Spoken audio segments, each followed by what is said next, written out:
to go back to your earlier question, what I'm trying to do in terms of helping banks understand what's the real role in innovation.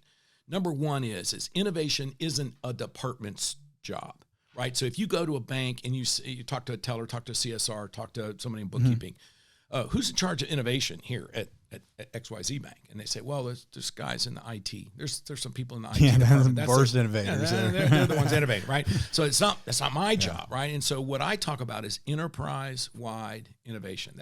That at some point in time, everybody has to take on this idea of innovation, regardless of what their place or position is in the bank. And then most banks also, I think, make a mistake that when they decide to go in on innovation, they start too big.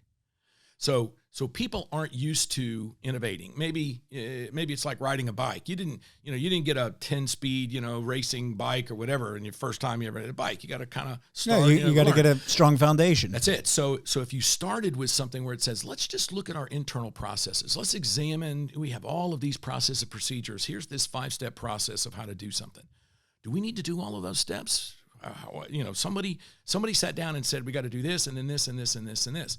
And so the way I explain it to folks is somebody new comes in. So you got a new employee, somebody's going to show that employee how to do the things that their job requires. Here's this 5-step process, David. Here's how we do this. And the person says, well, I don't understand step 4. What? I don't get it. I don't understand what step 4 is. Now, generally speaking, there's 2 ways the trainer can handle that. They can go, hey, Mr. Peterson, this is XYZ Bank. Step 4 comes after step 3 and it's before step 5. This is just how we do things here, get on the program.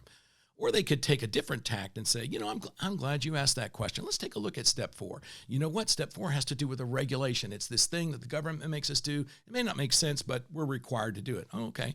Maybe step 4, if we don't do step 4, then this whole other department that's you don't even see isn't getting the information they need. So we do it so that data passes on to them and then they can do their job. Oh, okay.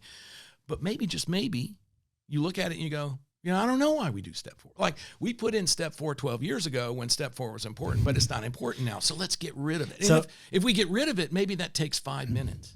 Maybe that's 5 minutes to do step 4. And there's 10 people across the organization doing that. It literally adds up to 20 hours a month of time that can be reclaimed into other brainstorming innovation type activities. So